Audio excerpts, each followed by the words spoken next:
घुसपैठियों पर योगी का हंटर पहुंचने लगे डिटेंशन सेंटर। ये पूरा मामला क्या है आपको बताएंगे, लेकिन उससे पहले आपको यह बता दें कि केंद्रीय चुनाव आयोग ने आज देश के 5 राज्यों और 1 केंद्र शासित प्रदेश में चल रही एसआईआर प्रक्रिया को लेकर समय सीमा बढ़ा दी है। आयोग ने स्पष्ट किया है कि इसका उद्देश्य एक ही है, असली वोटर सुरक्षित रहें, फर्जी, डुप्लीकेट, मृत या शिफ्टेड वोटर जो हैं वो पूरी तरीके से हट जाएं। यानी वोटर लिस्ट को पूरी तरह से पारदर्शी और त्रुटि रहित बनाया जाए, क्योंकि उत्तर प्रदेश में जांच के दौरान गड़बड़ियों और संदिग्ध वोटरों की संख्या अनुमान से कहीं अधिक पाई गई है। डेटा है वो हम आपको दिखाएंगे, साथ साथ में कहां पर डिटेंशन सेंटर सरकार ने इन घुसपैठियों को पकड़कर बंद करने के लिए, रखने के लिए बनाए हैं, उनकी संख्या भी आपको दिखा रहे हैं, और साथ साथ में कि किन किन जगहों पर डिटेंशन सेंटर बनाए गए वो भी आपको बता रहे हैं। खैर, विषय पर लौटते हैं। यूपी में कुल 15 करोड़ 44 लाख मतदाता हैं, जो पूरे देश में सबसे बड़ा वोटर बेस है।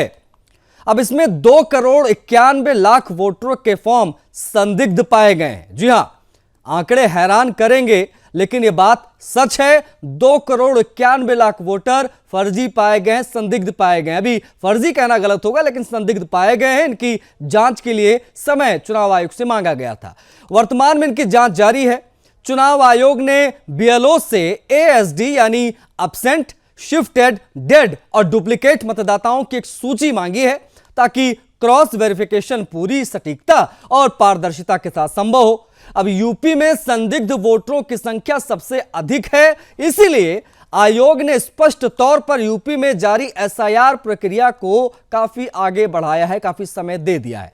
लेकिन सबके बीच यह देखना भी अहम है कि एसआईआर, जब चुनाव आयोग या एसआईआर की प्रक्रिया को सख्ती और पारदर्शिता के साथ लागू कर रहा है, सरकार बड़े पैमाने पर बांग्लादेशी रोहिंग्या घुसपैठियों को चिन्हित करवा रही है प्रशासन के द्वारा, तो विपक्ष बेचैन बहुत ज्यादा है। उत्तर प्रदेश में हाल की अगर बात करें तो लोकसभा में कल ही अखिलेश यादव ने एसआईआर पर हमला बोला, प्रक्रिया पर, और कहा कि एसआईआर की जगह पर एनआरसी करवाया जा रहा है।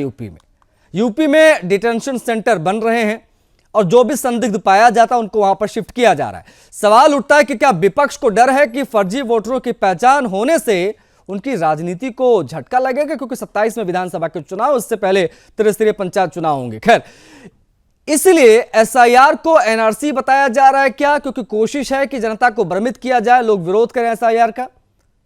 वास्तविकता यह है कि एसआईआर का उद्देश्य केवल लोकतंत्र को मजबूत करना, असली मतदाता की सुरक्षा सुनिश्चित करना। वहीं कुछ पार्टियों की मंशा साफ दिख रही है, घुसपैठियों और फर्जी वोटरों को बचाना। देखिए, डुप्लीकेट वोटरों को वोट बैंक का हथियार बनाना भी अपने आप में ये चीजें देखी गई हैं पिछले कुछ दशकों में। जबकि वोटर लिस्ट की सफाई और एसआईआर जितनी सख्त होगी, लोकतंत्र उतना सशक्त होगा। उत्तर प्रदेश के संदर्भ में देखा जाए तो एसआईआर प्रक्रिया बेहद अहम है। देश के सबसे बड़े राज्य में मतदाता सूची की पारदर्शिता लोकतंत्र की मजबूती के लिए भी निर्णायक है और आवश्यक है। जब चुनाव आयोग पारदर्शिता और सटीकता के लिए काम कर रहा है, तो विपक्ष का विरोध केवल राजनीतिक हित साधने जैसा नहीं तो क्या है? यही वजह है शायद कि यूपी पर एसआईआर का फोकस सबसे ज्यादा है, और यही वजह यह भी है कि विपक्ष इसे एनआरसी जैसे भ्रमित करने वाले दावों से जोड़ रहा है। ऐसे में जवाब तो चाहिए। मैं आज हमारे सवाल बेहद महत्वपूर्ण रहने जा रहे हैं, जिसकी हम आज डिबेट में बात करेंगे। विपक्ष एसआईआर को एनआरसी बताकर जनता को भ्रमित करना चाहता है क्या? एसआईआर प्रक्रिया को लेकर विपक्ष इतना बेचैन क्यों है?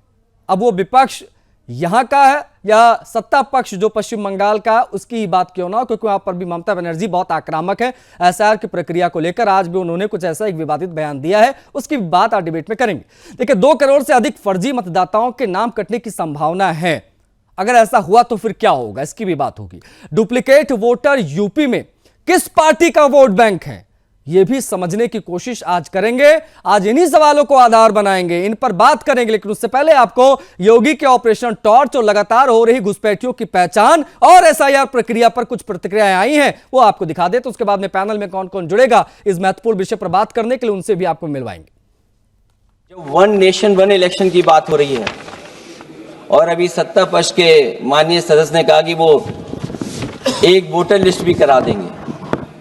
ये बात मैं कह दूं, अध्यक्ष महोदय, उन्होंने ये कहा कि वन नेशन वन इलेक्शन तो होगा ही होगा, लेकिन एक वोटर लिस्ट भी एक होगी। हमें उम्मीद है कि वोटर लिस्ट एक होगी और वोटर कार्ड ऐसा बने। अभी तक तो हम आधार कार्ड के लिए मांग करते थे। देश के प्रधानमंत्री जी कहते हैं कि हम तो कई समस्याओं का समाधान कर चुके हैं। सेल्फ एफिडेविट, सेल्फ अटेस्टेड अगर आप दे देंगे डेट ऑफ बर्थ तो हम स्वीकार कर लेंगे। लेकिन अब सुनने में आ रहा है यूपी में आधार ही को स्वीकार मान ही नहीं रहे हैं उसको। आधार जैसा कार्ड जो जिसमें सब कुछ डॉक्यूमेंटेड है, आपके फिंगर्स हैं, आपकी आई है, आपका पूरा डिटेल है, उसके बाद भी आप आधार को नहीं मान रहे, इसका मतलब ये एसआईआर नहीं है। बिकॉज सच भाई 3 बार जब वोट चोरी, नेहरू जी के टाइम, इंदिरा गांधी जी के टाइम, सोनिया जी की नागरिकता नहीं है, उनको मतदाता बता, ये उसका जवाब देना था। तो जवाब नहीं जब दे पाता है तो कांग्रेस और विपक्ष वॉकआउट करता है। और वही आप देख रहे हैं कि विपक्ष की हालत, अब विपक्ष और सबसे ज्यादा टीएमसी इस वक्त पगलाया हुआ है और छटपटा इसलिए रहा है, और सपा पार्टी, क्योंकि उनको पता है कि बंगाल अब हारेंगे, उसके बाद उत्तर प्रदेश में 2017 में विपक्ष को हराया था, उससे बड़ी हार उनको मिलने जा रही है। डबल इंजन सरकार मोदी योगी जी बहुत ऐतिहासिक, और वो गुस्सा, वो छटपटाहट, वो फ्रस्ट्रेशन आपको सदन में दिखाई दे रही है। ये बंगाल की हार का बहुत बड़ा संकेत टीएमसी ने देख लिया, सपा देख रही है बहुत बुरा हार 2017 में, और वो आपको छटपटाहट, कांग्रेस तो अपना भविष्य एकदम जीरो देख रही है, वो और उनके दिमागी हालत सबका खराब हो चुका है। कि 11 साल की ये विलंब क्यों हुआ अभियान शुरू करने में? अगर इतने ही घुसपैठिये का सवाल है तो 11 साल तक क्या सरकार सो रही थी? जो उनको अब याद आई कि घुसपैठिये आ गए, घुसपैठिये को हटाना है। और अगर घुसपैठिये हैं तो एसआईआर हुआ है बिहार में, आपके पास तो पता ही है क्या है, कितने लोग घुसपैठिये हैं, तो आप उनको आइडेंटिफाई करिए और बताइए कि कौन कौन घुसपैठिये आ रखा है। मैं समझती हूँ कि जो मेन मुद्दा है आज, जहाँ रुपए की कीमत आप देख लीजिए, जहां आप देख लीजिए युवाओं का रोजगार कितना है, जहां आप देख लीजिए कहीं ना कहीं ये लोग चाह रहे हैं कि जो आरक्षण है वो समाप्त हो, और जहां देख रहे हैं हम लोग कि पूरा प्राइवेटाइज कर रहे हैं, मोनोपोली किस तरह हावी है पूरे देश में। तो मैं समझती हूँ इन मुद्दों को भटकाने के लिए ये लोग इस तरह की बातें कर रहे हैं। आप जानते हैं ये समय समय पर इस प्रकार के बयान इसलिए फेस सेविंग के लिए केवल देते हैं। भारतवर्ष में जब चुनाव होता है तो कई राज्यों में विपक्षी की भी सरकारें जीतती हैं, जैसे पश्चिम बंगाल में, तमिलनाडु में, या ऐसे ढेर सारे राज्य हैं जिनका उदाहरण आप जानते हैं। वहां पर कोई आरोप नहीं लगाते कि ईवीएम या बैलेट पेपर, जब चुनाव हारते हैं तो केवल मुंह छिपाने के लिए, फेस सेविंग के कारण ऐसा कहते हैं। और ईवीएम जहां तक इंट्रोड्यूस हुई थी, कल आदरणीय गृह मंत्री जी ने लोकसभा में पूरे देश की जनता को बताया कि ईवीएम कांग्रेस के रिजीम में ही आई और ईवीएम में कहीं कोई खराबी नहीं है। भारत निर्वाचन आयोग ने समय समय पर जनता के समक्ष उसके प्रदर्शन के लिए भी रखा है। कई बार तो देखिए, आपने प्रतिक्रियाएं देख ली और ये चीज बहुत स्पष्ट तौर पर कहना गलत नहीं होगा कि अब तक जो एसआईआर यूपी में हुआ है उसमें फर्जी और डुप्लीकेट वोटर्स की भरमार निकलकर सामने आई। इसलिए समय मांगा गया कि कुछ समय और दीजिए। 2,91,00,000 तो उसमें संदिग्ध नजर आ रहे हैं, उनकी स्क्रूटनी होनी है, तमाम चीजें। आज हम बात करेंगे इन प्रतिक्रियाओं पर, इस विषय पर और जारी एसआईआर की प्रक्रिया पर। पूरा पैनल इस वक्त आपकी टीवी स्क्रीन पर है, आप देख सकते हैं। समाजवादी पार्टी के प्रवक्ता डॉक्टर शिव कुमार दुबे जी हमारे साथ हैं। दुबे जी, बहुत स्वागत है आपका। हमारे साथ पूर्व डीजीपी साहब भी कनेक्ट हैं, AK द्विवेदी जी, बहुत स्वागत है सर आपका, समय देने के लिए आभार। प्रियदर्शन रंजन जी हैं, राजनीतिक विश्लेषक, सर आपका भी बहुत स्वागत है, समय देने के लिए आपका भी बहुत आभार। और दीपक सोनकर जी हैं, भारतीय जनता पार्टी के स्पोक्स पर्सन है, प्रवक्ता हैं, आपका भी बहुत स्वागत है दीपक जी, समय देने के लिए आप सभी का आभार। और करूंगा चर्चा की शुरुआत भारतीय जनता पार्टी के प्रवक्ता दीपक सोनकर की प्रतिक्रिया के साथ। सर, एसआईआर को एनआरसी बताया जा रहा है एक बात, लेकिन साथ में सवाल भी पूछा जा रहा है सत्ताधारी दल से, बीजेपी से, विशेष तौर पर समाजवादी पार्टी के द्वारा यह प्रक्रिया जो चल रही है उसको 11 साल बाद क्यों करवाया जा रहा है? 11 साल कैसे लग गए आप लोगों को यह पता करने में कि घुसपैठिये हैं भाई देश में बहुत ज्यादा? दीपक सोनकर जी, ओपनिंग प्रतिक्रिया चाहिए आपकी छोटी सी। दीपक जी। देखिए आशीष जी, ये कहीं भी सच्चाई नहीं है कि 11 साल लग गया पता करने में कि घुसपैठिये कहाँ हैं। सरकार जब से, हमेशा से भारतीय जनता पार्टी की सरकार जब केंद्र में आती है, राज्य में आती है, और जिन जगह पर भी हम अपने बॉर्डर्स की सुरक्षा कैसे कर सकें, अपने अपने राज्य की सुरक्षा कैसे सकते हैं, उन सुरक्षाओं को बढ़ाने के लिए हम उन सभी लोगों पर नजर रखते हैं कि जो हमारे देश में आने वाले लोग हैं, प्रदेश में आने वाले लोग हैं, और कौन लोग इस पर रह रहे हैं। और लगातार ऐसे घुसपैठियों को चयनित करके उनको बाहर करने का काम भी किया, उनको चयनित करके उनके कागजों को चेक करने का भी काम किया। मगर जिस प्रकार से उत्तर प्रदेश के मुख्यमंत्री योगी आदित्यनाथ जी ने एक तथ्य के साथ, एक प्रमाण के साथ डिटेंशन सेंटर में ला करके उनकी पूरी प्रक्रिया के साथ कि भाई जब यहाँ व्यक्ति आया उसके पूर्व में प्रमाण पत्र चेक होंगे और उसको जहाँ भेजने की आवश्यकता है उसको उस स्थान पर भेजा भी जाएगा। तो ये प्रक्रिया लगातार चल रही है। समस्या में ये सवाल ये खड़ा होता है आशीष जी, कि सवाल ये सबसे बड़ा खड़ा होता है कि हमेशा से किसी भी सकारात्मक काम के लिए या उन घुसपैठियों से विपक्ष को कितना लगाव है, उनका प्यार क्यों उन पर उमड़ आता है। ठीक है, ओके, मैं इसका जवाब ले लेता हूं सपा के जो प्रवक्ता है उनसे। आप बनी रहेगा दीपक जी, अगर ओपनिंग रिमार्क्स सर सभी का हो जाए फिर इस पर और डीपली हम चर्चा करेंगे। बनी रहेगा दीपक जी, प्लीज बने रहिएगा। डॉक्टर शिव कुमार दुबे जी, एसआईआर को एनआरसी बताना ये क्यों सही लगता है आप लोगों को, बताइए। क्योंकि अगर तथ्य है तो सामने रखिए, और या फिर वोट बैंक बचाने की कोई कोशिश आप लोग इसके माध्यम से कर रहे हैं। एसआईआर एक अलग प्रक्रिया है, एनआरसी एक अलग प्रक्रिया है, दोनों में सिमिलरिटी क्यों दिखाई दे रही है सपा को, वाई? शिव कुमार दुबे जी।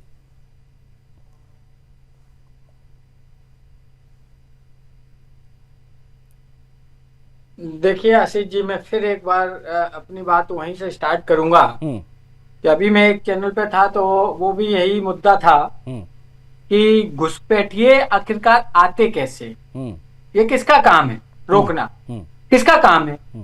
आज 2014 से और 2025 होने वाली है, खत्म होने वाली है, 11 साल हो गए हैं।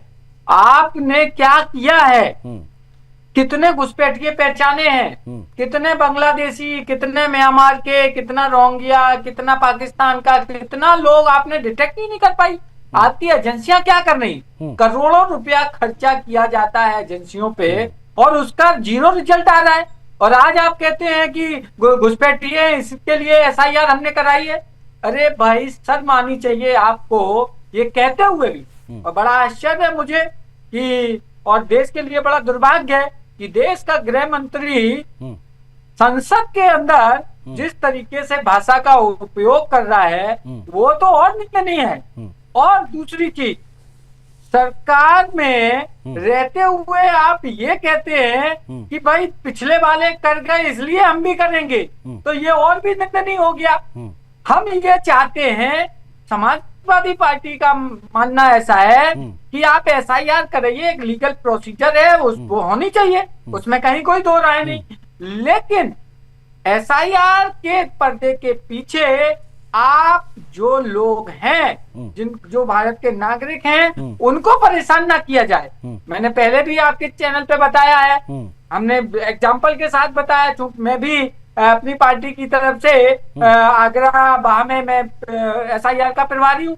मैं जान रहा हूँ कि कितना डिफिकल्ट है एसआईआर। इन सबके बीच में नहीं प्रक्रिया को लेकर आप तमाम सवाल उठा रहे हैं।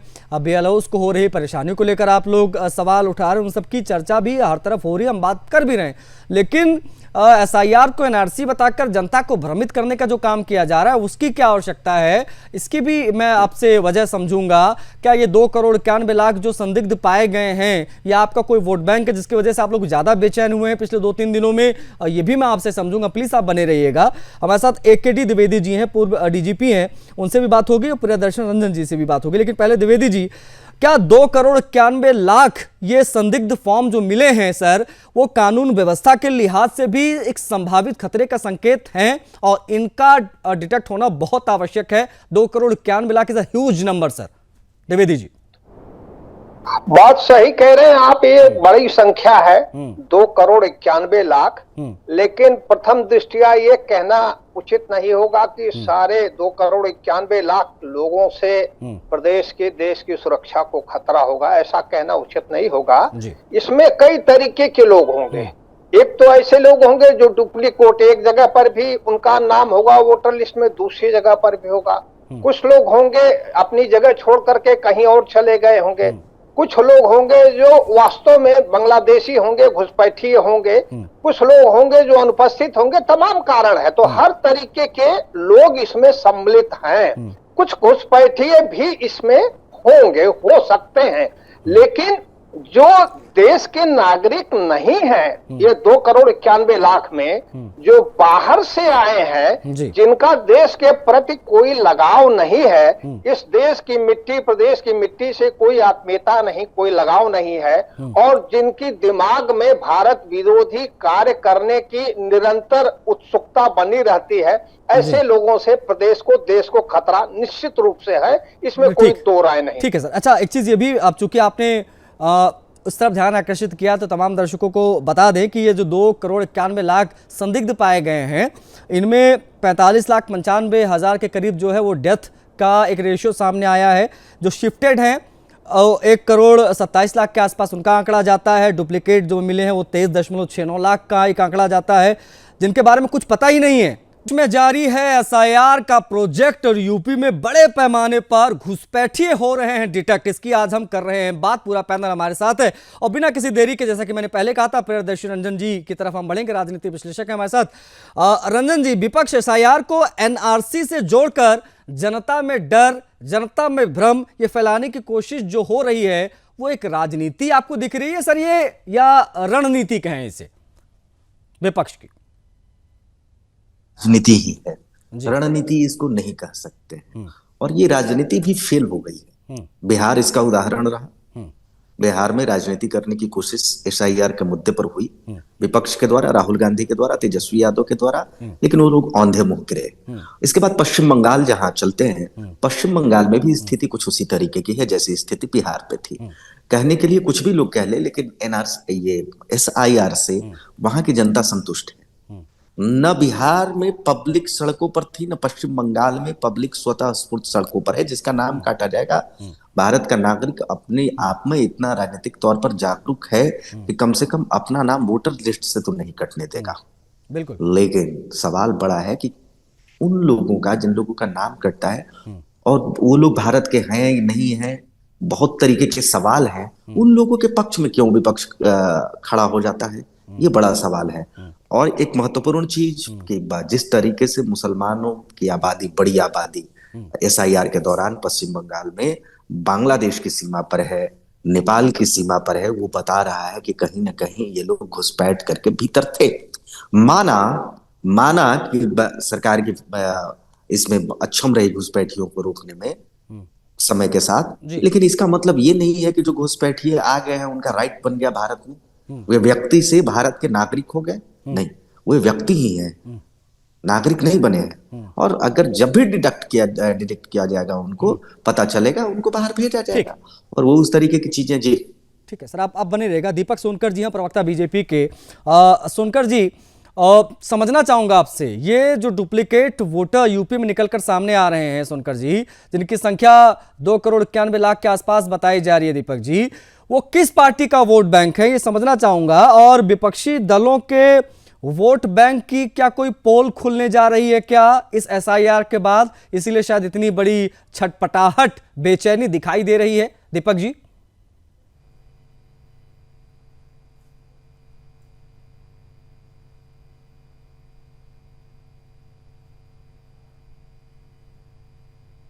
दीपक जी, मेरी आवाज मिल रही है आपको? आवाज नहीं जा रही, मैं फिर से कनेक्ट कीजिए दीपक। आवाज नहीं जा रही है दीपक जी, आवाज आ रही मेरी आपको? एक बार अनम्यूट करिए, आप अपने डिवाइस को अनम्यूट करिए दीपक जी, तब आपकी आवाज पहुंचेगी। सर, जो आपने मोबाइल रख रखा है उसको अनम्यूट करिए। दीपक जी अनम्यूट कर लीजिए भैया अपने सिस्टम को। आप जिससे जुड़े हुए हैं फोन से, आपका खैर ये सब होता रहेगा। शिव कुमार दुबे जी से मैं बात करना चाहूंगा, वो शायद आवाज भी नहीं पहुंच पा रही, वो इंटरेस्टेड भी नहीं लग रहे मुझे।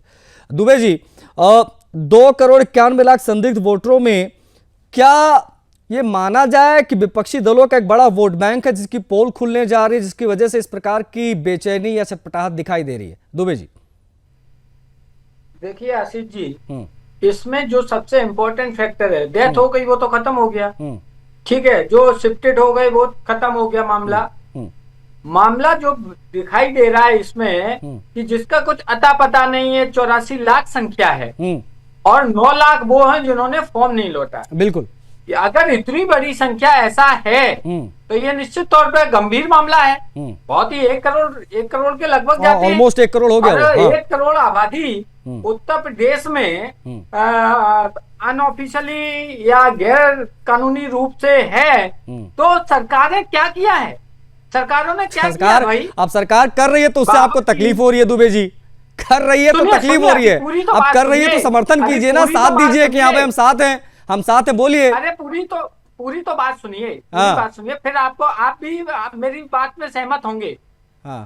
11 साल में, 8 साल में और 11 साल, ठीक है ना? आप हमें बताइए आधार कार्ड कौन बना रहा है? अगर आप मुस्लिम को ही टारगेट करते हैं तो मुस्लिम का आधार कार्ड बनाने वाला कौन होता है? क्या मुसलमान होता है?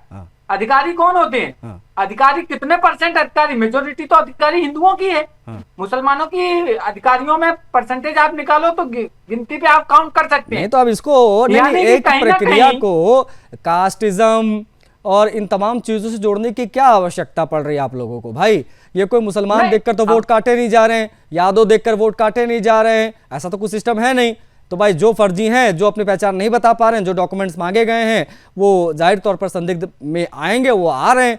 अब प्रक्रिया हो रही है तो उससे भी तकलीफ है, लेकिन हमारे साथ शायद दीपक जी तक तकलीफ नहीं हो रही है। तकलीफ नहीं हो रही है, हमने परेशानियां तो फिर एसआईआर को एनआरसी क्यों बताया जा रहा है? भाई आप समझ रहे हैं आप कितना बड़ा भ्रम फैलाया जा रहा है? लोगों की परेशानियां देखी है, लोग वो एक अलग बात है, देखिए वो एक अलग विषय है, परेशानियां देखिए वो एक अलग विषय है, लेकिन भ्रमित मत करिए। और अखिलेश जी जैसा बड़ा नेता देश का, सुनिए, अखिलेश यादव जी जैसा बड़ा नेता देश का, जिसने प्रदेश को लीड किया हो, देश के सबसे बड़े प्रदेश को, उनकी तरफ से आया ये बयान एसआईआर की जगह एनआरसी, तो ये वाकई में थोड़ा गंभीर विषय हो जाता है। लेकिन प्लीज बने रहेगा दुबे जी। दीपक सोनकर जी, मेरी आवाज पहुंच रही सर अब आप तक? जी, मेरी आवाज आ रही है आपको? हाँ, अब आपकी आवाज है सर, एक बार अनम्यूट कर लिया करिए जब आप डिबेट में आ जुड़ा करें तो। सवाल मेरा वही है, ये विपक्षी दलों का वोट बैंक है क्या, जिसकी पोल खुलने जा रही है, जिसकी वजह से इस प्रकार की बेचैनी दिखाई दे रही है? क्योंकि जनता तो परेशान नहीं दिख रही मुझे धरातल पर, जिनके वोट कट रहे हैं, जाहिर तौर पर अगर मेरा वोट कटेगा तो मैं इसका विरोध करूंगा गलत तरीके से, लेकिन जनता जमीन पर नहीं दिखाई दे रही है। विपक्षी पार्टी जरूर धरातल पर दिखाई दे रही है इसका विरोध करते हुए। दीपक जी। देखिए आशीष जी, बहुत सच्चाई से आपने मजबूती से इस बात को कहा है। निश्चित रूप से कि जो दर्द हो रहा है एसआईआर से या जो वोटों की जांच की जा रही है, वो दर्द किनको हो रहा है? जिन्होंने लगातार वोट बैंक की राजनीति करी हो, जिन्होंने लगातार उन वोट बैंकों को संरक्षण देने का काम किया हो। सवाल तो यह भी खड़ा होता है कि जब पुरानी सरकारें रही तो ये घुसपैठियों को संरक्षण किसने दिया? उनके पेपर्स किसने बना करके उनको यहाँ का निवासी बनाने का भी काम किया है? किन्होंने उनके डॉक्यूमेंट्स बना दिए? अभी हमारे शिव कुमार जी कह रहे थे कि आधार कार्ड बना रही है, कौन सरकार बना रही है? अभी हम किसी धर्म को देख करके अगर आधार कार्ड बनाना बंद कर देंगे तब ये उस पर सवाल खड़ा करेंगे, अरे भाई देखो मुसलमानों के आधार कार्ड नहीं बनाए जा रहे हैं, देखो भाई इन लोगों के आधार कार्ड को डिसिप्लिन नहीं किया जा रहा है। ये तो जो जिनको दोहरा चरित्र दिखाना है, हमेशा से सकारात्मक काम का विरोध करना है, ये समाजवादी पार्टी का चरित्र रहा है। भाई एसआईआर जो अभी जो आंकड़ा सामने आ रहा है 2 करोड़ 91 लाख का, इसमें अलग अलग लोग हैं। और सबसे बड़ी बात तो ये है कि अगर किसी को भी कोई आपत्ति है, किसी को कोई समस्या है, तो उसके लिए भी समय तय किया गया ना। जैसे एसआईआर के दिन को बढ़ाने का काम किया गया है। अब आप 31 दिसंबर से लेकर के 26 जनवरी तक आप अपनी आपत्ति लगा सकते हैं, उस आपत्ति को दर्ज कर सकते हैं कि भाई मेरा वोट का फॉर्म क्यों नहीं आया, मेरे में ये प्रॉब्लम आई है। ये सबको करना चाहिए। भाई जो मृतक हो गए उनके वोट कटने चाहिए। जिन लोगों ने 2, 3, 3, 4 जगह स्थान पर वोट बना रखे, आप समझिए दीपक जी, अब ये विपक्ष का ये तर्क है इस पे कि आपने ही इनको वोट देने का अधिकार दिया और आप ही अब उनसे उनका अधिकार छीन रहे हो। तो एक चीज पर स्टिक रहो, या तो आप पहले ही इनके ये आधार कार्ड बनने ना देते, वोट देने का अधिकार इनको मिल ना पाता, तब आप लोग क्या कर रहे थे, अब एकदम से कैसे नींद से जाग गए, एकदम से इसकी आवश्यकता क्यों पड़ गई, क्या कोई जीतने का फॉर्मूला आप लोगों ने खोज लिया, इस प्रकार की बातें भी हो रही हैं। इस पर मैं आऊंगा और एके द्विवेदी जी जो हमारे साथ, उनसे भी मैं आ रहा हूं। दीपक जी आ रहा हूं, आई एम कमिंग। छोटा सा ब्रेक लेना पड़ रहा है, ब्रेक से लौट कर आऊंगा तो द्विवेदी जी से बातचीत होगी, उसके बाद दीपक जी मैं लौटूंगा और प्रियदर्शन जी से भी बातचीत होनी है। तो घुसपैठियों की पहचान का सिलसिला लगातार जारी है, एसआईआर प्रक्रिया चल रही है, उसको लेकर जो है चुनाव आयोग ने डेट भी एक्सटेंड कर दी है और किन राज्यों में कब चुनाव है उसको ध्यान में रखते हुए यूपी में भी समय दिया गया है ताकि जो 2,91,00,000 संदिग्ध मिले हैं उनको सही से उनकी स्क्रूटनी हो पाए। पूरा पैनल हमारे साथ है जिनसे हम कर रहे हैं बातचीत। द्विवेदी जी, मैं बिना किसी देरी के आपकी तरफ बढ़ूंगा, आपकी प्रतिक्रिया महत्वपूर्ण होगी। अखिलेश यादव जी का ये बयान आना कि एसआईआर की आड़ में एनआरसी हो रहा है, क्या ये सुरक्षा एजेंसियों के काम में भी किसी प्रकार की कोई बाधा उत्पन्न हो सकती है क्या इतने बड़े नेताओं के द्वारा इस प्रकार के बयान देने से? द्विवेदी जी, देखिए, सुरक्षा एजेंसियों के लोग राजनेताओं के द्वारा कही गई बातों को सुनते तो हैं और समझते भी हैं जी, लेकिन जो अभी आपने कहा, श्री अखिलेश जी ने जो कहा एनआरसी और इसकी बात को मिला करके, तो उसको भी सुरक्षा एजेंसी के लोग समझते हैं, लेकिन इन बातों से कोई सुरक्षा को खतरा नहीं होता, मैं साफ कह रहा हूं। लेकिन एक बात ये भी है कि जनता बड़ी जागरूक हो गई, बहुत समझदार हो गई। लोकतंत्र में हर पार्टी अपनी बात मीडिया के माध्यम से नागरिकों के समक्ष रखता है जी। मैंने अपने कानों से सुना है, लखनऊ में पार्किंग प्लेस पर जो मैनेज करते हैं पार्किंग, 3 लोग जो मैनेज करते हैं बहुत पढ़े लिखे नहीं थे, उनको संसद में क्या चर्चा हो रही वो बात करते हुए मैंने अपने कानों से सुना। मुझे बड़ा आश्चर्य हुआ कि जो बहुत पढ़े लिखे लोग नहीं है वो भी संसद में क्या चर्चा हो रही उस पर आपस में बात कर रहे हैं। तो नागरिक बड़ा समझदार हो रहा और दिन प्रतिदिन समझदार हो रहा। वो जान रहा कौन नेता क्या कह रहा, कौन झूठ कह रहा, कौन सच कह रहा है, सब समझता है। लोग नेता भले ना समझे, लोग भले नेता लोग भले नागरिकों की बात को अच्छी तरह सभी लोग ना समझे, लेकिन नागरिक समझ रहा है तो भ्रम पैदा करने की कोशिश हो सकती है, लेकिन जनता बड़ी जागरूक हो रही है। बड़ी अच्छी बात है, देश के लिए बड़ी अच्छी बात है। ठीक है सर, आप बने रहिएगा। प्रियदर्शी रंजन जी, ये जो फर्जी वोटर्स निकलकर सामने आ रहे हैं जिनकी संख्या अभी तो करोड़ों में नजर आ रही है, अगर ये फर्जी वोटर्स की सफाई हो जाती है हमारे मतदाता सूची से, तो किस राजनीतिक दल को सबसे ज्यादा नुकसान होता दिखाई दे रहा है? बतौर एक राजनीतिक विश्लेषक आप इस सवाल को किस प्रकार से लेंगे? मैं तो इस तरीके से इस पर सोचता हूं कि ये एक प्रक्रिया है, संवैधानिक प्रक्रिया है जो होना चाहिए, पहली बात।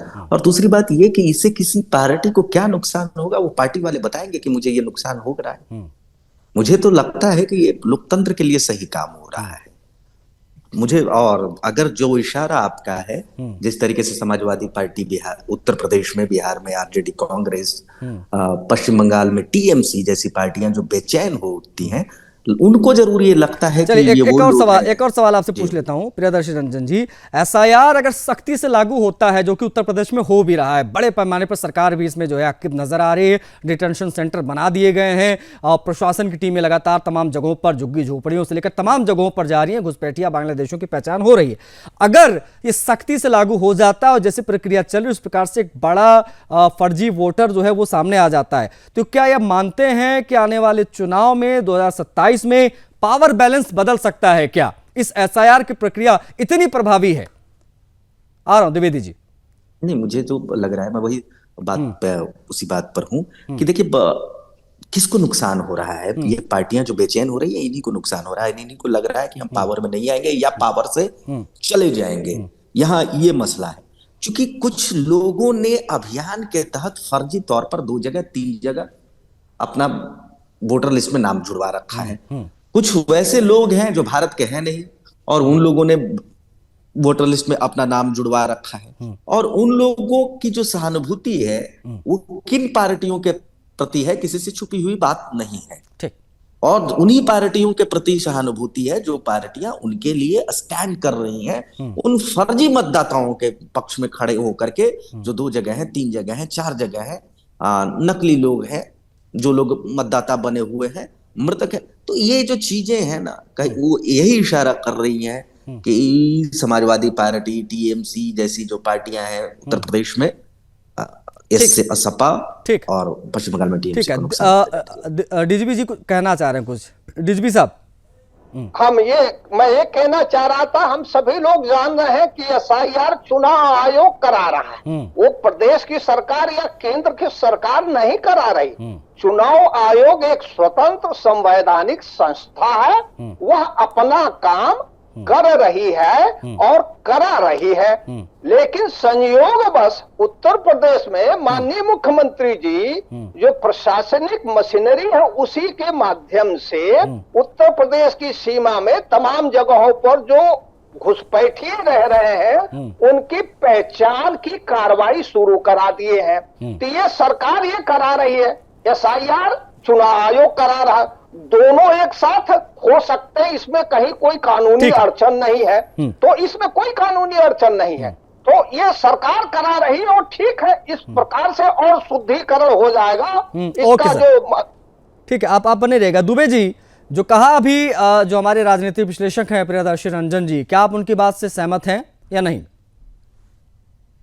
देखिए, मैं आप फिर एक बार आपके चैनल के माध्यम से बोल रहा हूँ कि हमने ये पहले ही दिन कहा था कि जो चुनाव आयोग ने या भारत सरकार ने जो टाइम पीरियड रखा है, मेरा सबसे पहला क्वेश्चन मार्क तो वही था कि भाई 1 महीने के शॉर्ट पीरियड में आप इतने बड़े राज्य का कैसे ये प्रोसीजर पूरा कर पाएंगे? सर आप लोग की मांग को ध्यान में रखते एक्सटेंड किया गया समय, सर बढ़ा दिया गया यूपी में। अरे तो कब किया गया? क्या हम लगातार मांग कर रहे हैं? नहीं, आप जितना समय चाहेंगे 2027 से पहले मुझे लगता है चुनाव आयोग मेहरबानी करते हुए उस समय देगा। अभी 31 तारीख तक हुआ, या और एक्सटेंड होगा मुझे लगता है, ताकि आप लोग की बात रह जाए। नहीं, देखिए इसका पूरा प्रोसीजर कम से कम उत्तर प्रदेश राज्य जैसे राज्य के लिए कम से कम 3 महीने का समय। मैं आज जो बीएलओ परेशान है उन पे इतना लोड है, और देखो सुप्रीम कोर्ट ने भी वो ये उसको कहना पड़ा। अच्छा, ये जो दावा किया जा रहा है दुबे जी, ये जो दावा किया जा रहा है, अब तो सर रैपिड फायर टाइप के सवाल इसलिए ले रहा हूं क्योंकि समय थोड़ा कम बचा है। ये जो दावा किया जा रहा है कि 99% जो काम है वो पूरा हो चुका है, आपको लगता है कि 99% काम पूरा हो गया? क्योंकि आप ग्राउंड पर जा रहे हैं, तमाम चीजों को देख रहे हैं। दुबे जी, ये 99% ये सिर्फ इनके कागजी घोड़े दौड़ रहे हैं, ये बिल्कुल गलत है। मैं आपको ग्राउंड लेवल की बात बोलता हूँ क्योंकि मैं ग्राउंड पे हूँ, इसलिए ये कागजी घोड़े दौड़ाना बहुत इजी है। हकीकत में आप अगर आपका रिपोर्टर अगर गांव-गांव जाए तो आपको ये पता चल जाएगा कि कितना काम हुआ है इसके बारे में। नहीं, मैं खुद अभी अपने गांव से आया हूं, मैंने भी अपने गांव में देखा सर, वहां पे तो खैर काम हो गया, ऑलमोस्ट हो गया है। उनको तो एसडीएम ने सम्मानित भी कर दिया है। लेकिन ओवरऑल अगर 99% की बात हो तो मेरे हिसाब से तो अभी मतलब ये कहना जल्दबाजी होगी, क्योंकि 15 करोड़ 44 लाख मतदाताओं में अगर 2 करोड़ 91 लाख आप संदिग्ध लग रहे हैं तो ये कैसे 99% हो गया? ये भी थोड़ा सा एक और समझने वाली बात है। लेकिन ये भी बार बार कहा जा रहा है दुबे जी की ये जो फर्जी वोटर्स मिल रहे हैं, इनमें जो फर्जी वोटर्स हैं, जो शिफ्टेड वोटर्स हैं, जो डुप्लीकेट हैं, जो घुसपैठिए हैं, आप किसी को भी इसमें समाहित करते हुए समझ लीजिए 2 करोड़ 91 लाख में से इसमें समाजवादी पार्टी का बड़ा हिस्सा वो है वोट बैंक का। इसीलिए शायद आप लोग जो है बहुत ज्यादा परेशान दिख रहे हैं और ये प्रक्रिया चुप बहुत ज्यादा आप लोगों को इसीलिए रही है। क्यों समाजवादी का है भैया? किसने कहा समाजवादी का? अभी रवि किशन जी को मैं देख रहा था, रवि किशन जी ने कहा, ऐसे तमाम नेताओं ने प्रतिक्रिया दी है। क्या सबूत है उनके पास कि समाजवादी का ही वोटर है मेरा? नहीं तो ये एसआईआर की आड़ में एनआरसी हो रहा है, इसका क्या सबूत है सर? नहीं, हम तो इसलिए कह रहे हैं कि आम नागरिक, मैं जा रहा हूँ इसलिए बता रहा हूँ, ऐसे लोग हैं जो किसी भी पार्टी के नहीं है, किसी भी पार्टी से संबंध नहीं है, नॉर्मल वोटर है, वैसे लोग परेशान हैं। मैं तो उनके लिए बोल रहा हूँ। अगर आप हमें ये आरोप लगाएं तो ये आपकी मर्जी है कि हमारे वोटर हैं। द्विवेदी जी कुछ कहना चाह रहे थे, समय सीमित है। द्विवेदी जी प्लीज। बिल्कुल साहब, आम नागरिक नहीं परेशान है और बीएलओ का रवैया बड़ा सकारात्मक होता है। मैं खुद अपना फॉर्म जमा करने के लिए बीएलओ के पास गया, बात किया, उन्होंने पूरा कोऑपरेट किया और कई जगहों के बारे में जानकारी है, कोई परेशानी नहीं। और उत्तर प्रदेश इतना बड़ा प्रदेश है तो इसमें छोटे राज्यों की तुलना में जितना बड़ा प्रदेश उतनी ज्यादा संख्या में बीएलओ और स्टाफ लगा हुआ इस काम में, तो कोई ऐसी दिक्कत नहीं है। बड़ा प्रदेश है, ज्यादा संख्या में बीएलओ लगे हुए हैं और काम हो रहा। ठीक है, दीपक जी कुछ कहना चाहेंगे, फिर मैं क्लोज करने जा रहा हूं। दीपक सोनकर जी, कुछ क्लोजिंग रिमार्क आपका। आशीष जी, हाँ, हमेशा से आपने देखा है समाजवादी पार्टी ने संवैधानिक संस्थाओं पर और जनता के विकास के कार्यों पर और हमेशा से जो सच्चाई के साथ है उसका विरोध करने का काम किया है, क्योंकि समाजवादी पार्टी का चरित्र हम सब लोग जानते हैं, जो माफियाओं अपराधियों और उनका चरित्र रहा हो, यही उनका चरित्र है। और केवल तुष्टीकरण की राजनीति के लिए, धर्म की राजनीति के लिए, वोट बैंक की राजनीति के खातिर ये सब उनको दृश्य दिखाई देते हैं। जहां ये चुनाव हार जाते हैं वहां इनको किसी चुनाव आयोग से दिक्कत होना शुरू हो जाती है, ईवीएम से दिक्कत होना शुरू हो जाती है। कभी ये एसआईआर को ठीक बताते हैं, कभी एसआईआर पर सवाल खड़ा करते हैं। पहली बात तो यही क्लियर नहीं है, कभी पीडीए की फुल फॉर्म को किसी आम शब्दों में रखते हैं। ठीक है दुबे जी कुछ कहना। दुबे जी क्या मुस्कुरा क्यों रहे हैं भाई आप? वो तो बड़े गंभीर आरोप लगा रहे हैं, आप मुस्कुरा रहे हैं बैठ के। मैं तो इसलिए मुस्कुरा रहा हूँ कि माननीय गृह मंत्री जी की जो भाषा थी वो ये बता रही है कि कौन गुंडा बदमाश है। पहले अखिलेश यादव जी को ठीक कर लीजिए। ओके, पहले अपने राष्ट्रीय अध्यक्ष ठीक है, ओके। डिटेंशन सेंटर तैयार है, घुसपैठियों पर योगी का प्रहार है, वो भी बड़ी चर्चा का विषय है कि प्रशासन जो है बड़े पैमाने पर लगा हुआ। आप सभी का बहुत आभार सर, समय देने के लिए, बातचीत के लिए। बता आपको ये दें कि चुनाव आयोग ने देश के 5 राज्यों में और एक केंद्र शासित प्रदेश है जहां पर यह प्रक्रिया चल रही, वहां पर समय जो है वो एक्सटेंड कर दिया है एसआईआर की प्रक्रिया के मद्देनजर। लेकिन उस पर बयानबाजियां लगातार हो रही हैं। 2 करोड़ से अधिक फर्जी मतदाताओं के उत्तर प्रदेश से कटने की संभावनाएं हैं। अब ये डुप्लीकेट वोटर जो मिल रहे हैं यूपी में, वो किस पार्टी का बड़ा हिस्सा है जो इनको वोट दे रहे थे? क्योंकि बीजेपी कह रही है ये समाजवादी पार्टी का है फर्जी वोटर, इसीलिए प्रक्रिया उनको चुभ रही है। इस कार्यक्रम में इतना ही, मुझे आज्ञा दीजिए। जय हिंद।